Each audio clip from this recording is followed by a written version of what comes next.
27 јануари 1945 година е денот кога најголемиот нацистички логор на смртта Аушвиц беше ослободен од војниците на Советскиот сојуз. Поради тоа на 1 ноември 2005 година Генералното собрание на Обединетите нации го назначи овој ден за меѓународен ден на сеќавањето на жртвите на Холокаустот, геноцидот што резултираше со смрт на 6 милиони евреи и милиони други од страна на нацистичкиот режим. Ова утро гостин во Македонија на утро е директорот на Музеот на Холокаустот во Скопје во Македонија, Горан Садикарио. Добро утро. Добро утро. Добро утро. Денешниот датум не потсеќа на најголемиот геноцид, еден од најголемите геноциди во историјата на човештвото и не опоменува дека ова не смее никогаш да се повтори. Да, денеска се навршуваат 80 години од ослободувањето на озлогасениот логор Аушвиц, во кој што се депортирани преку 1,3 милиони луѓе, од кои што 1,1 милион се убиени, од кои што скоро 1 милион евреи. Лудилото од Втората светска војна за жал однесе 6 милиони евреи жртви на нацистичкиот режим и тоа представува 2/3 од еврејската популација во Европа, помеѓу нив се и нашите 7144 македонски евреи. За жал таа бројка е 98% од вкупната еврејска популација од тоа време и конечното решение на еврејското прашање нацистите и нивните соработници го извршиле скоро 100%.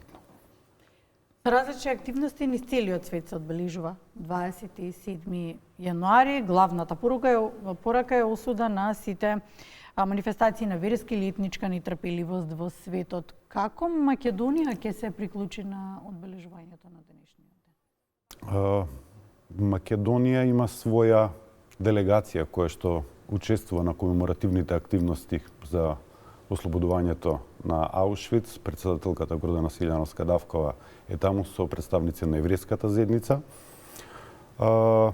Слушнав една многу убава иницијатива на председателката која што даде синоќа дека Македонија треба да испраќа ученици во логорот на смртта во Центарот за убивање Треблинка во сеќавање и спомен на жртвите на Холокаустот од Македонија. Денеска во 11 часот во Министерството за надворешни работи и надворешна трговија ќе се отвори изложбата Аушвиц, место на земјата, албумот од Аушвиц, кој што е креирана од Меморијалниот центар на Холокаустот Јад Вашем од Израел. Тоа е изложба која што е креирана врз база на албум кој што е пронајден по ослободувањето на Аушвиц со слики кои што нацистите ги имаат сликано од нивна гледна точка, како пристигнуваат транспортите со евреите, како се прави селекцијата и како се одредува кој е за во гасна комора и крематориума, кој е за принудна работа. И таа изложба Меморијалниот центар ја донесе во Македонија, ќе биде изложена денеска, а потоа во Министерството за надворешни работи, а потоа ќе пропатува низ целата држава. Во таа насока, во насока на зголемувањето на бројноста на посетеноста на музеот, Управниот одбор на Фондот на Холокаust донесе одлука влезот за ученици од основните и средни училишта во Меморијалниот центар на Холокаустот да биде бесплатен во 2025 година. Се надеваме дека бројката ќе се зголеми на посетеноста за младите да научат за историјата не само на еврејскиот народ, туку за историјата и на Македонија, затоа што евреите се дел од ова македонско ткиво повеќе од 2000 години. Колку е посетен овој музеј? Колку младите, најмладите, колку се интересираат, колку се организирани посети, сепак ова треба да влезе во образовниот процес, ако веќе не е влезен? За жал, посетеноста не може да се пофалиме дека е многу голема, иако владата во 2021 година на меѓународниот форум во Малме за сеќавање на Холокаустот даде заложба дека посетеноста на Меморијалниот центар на Холокаустот за основните и средни училишта ќе биде задолжителен. Меѓутоа 2021 до сега ние немаме статистички гледано зголемување на бројот на посетеност од училиштата од државата. Странците се многу заинтересирани, сакаат да дојдат да го посетат Меморијалниот центар на Холокаустот, бидејќи нашата приказна која што раскажуваме не е исклучива за Холокаустот. Ние прикажуваме што се изгуби за Холокаустот, што Македонија, што човештвото изгуби. Затоа што евреите ниту дошле, ниту си отишле по Холокаустот. Значи, 2000 години присуства најстарата синагога во Израел, вон Израел се наоѓа во Стоби од првиот век од новата ера, така да има што да се види, има што што да се научи. Добро, колку е развиена свесноста кај народите за последиците за пораките? Со оглед на тоа што да дополнам, се уште и во 2025 сме почна, војните се составен дел од нашиот живот. Колку тие настани се јасна порака? Не сакам да бидам песимистичен, меѓутоа како човештвото да не ги учи лекциите од минатото. Некако ни се чини дека да не се заборави и да не се повтори се некако празни флоскули. Ксенофобијата, антисемитизмот, дискриминацијата по секаков основ се уште постојат насекаде во светот. По случувањата во Израел и терористичкиот напад на Хамас во 2023 година, антисемитизмот отиде до невидени размери. Македонија не е исклучок.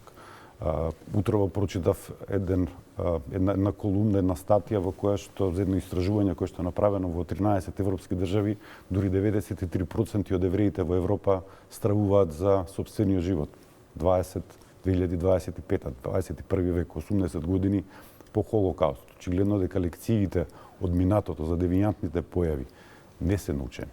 Наместо Холокаустот да биде едукативна алатка во која што ќе се препознаваат и детектираат девијантните појави во општеството, истите ќе се спречат, ќе се исечат во корен, некако врз база на тоа демократско општество и слобода на говор се дозволува навреди, ксенофобија и дискриминација на одредени групи без разлика дали е тоа етничка, верска или друга основа.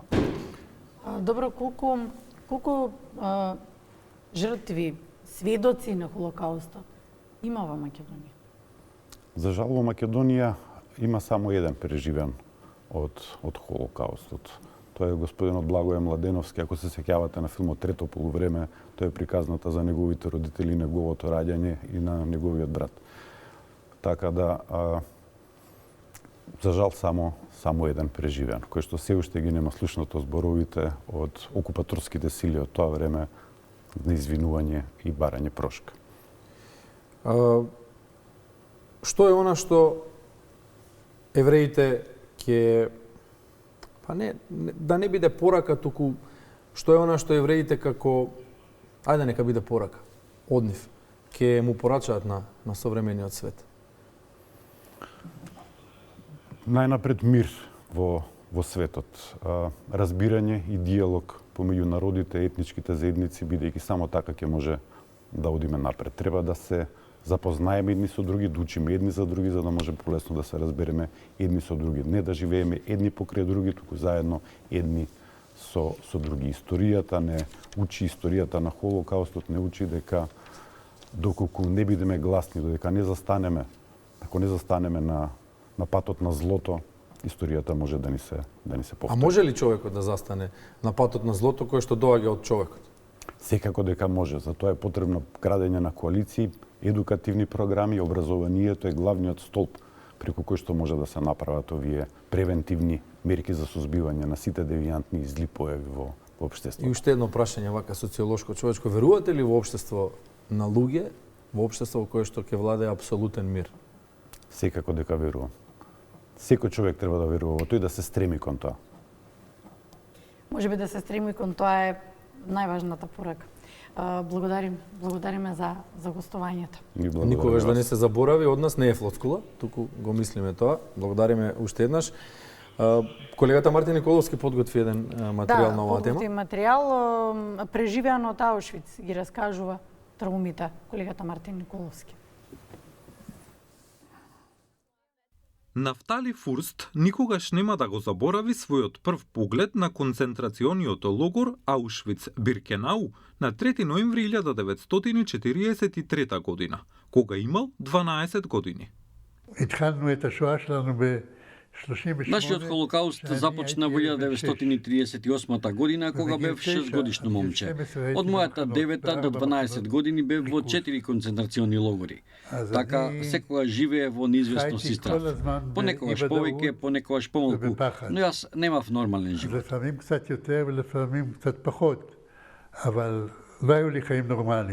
Фурст, кој сега има 92 години, се враќа во Аушвиц на 80 годишнината од ослободувањето на најозогласениот нацистички логор на смртта, неговото 4-то патување во логорот.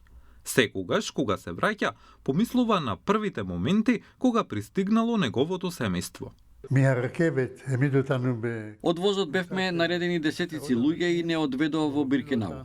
Затворениците во логорот гледаа и не можеа да поверуваат што се случува, бидејќи по долго време, по години, цели семејства пристигнаа во Биркенау. Обично, разделувањето беше на рампата, изворот беше во близина на рампата и токму таму доктор Џозеф Менгеле ги разгледуваше родителите, постарите и децата. Но Фурст и неговото семејство пристигнале на влезот во Аушвиц на 3 ноември 1944 година. Еден ден откако нацистичкиот водач Хајнрих Химлер наредил да се прекине употребата на гасните комори пред нивното уривање, како што се приближувале советските трупи. Наредбата значеше дека неговото семејство нема да биде веднаш убиено. Тоа беше еден од многуте мали делови на среќа и случајности што му возможија на Фурст да преживее. Да дојде 2-3 дена порано, истото ќе ни се случеше и како дете, јас и брат ми немаше да преживееме, бидејќи бевме деца.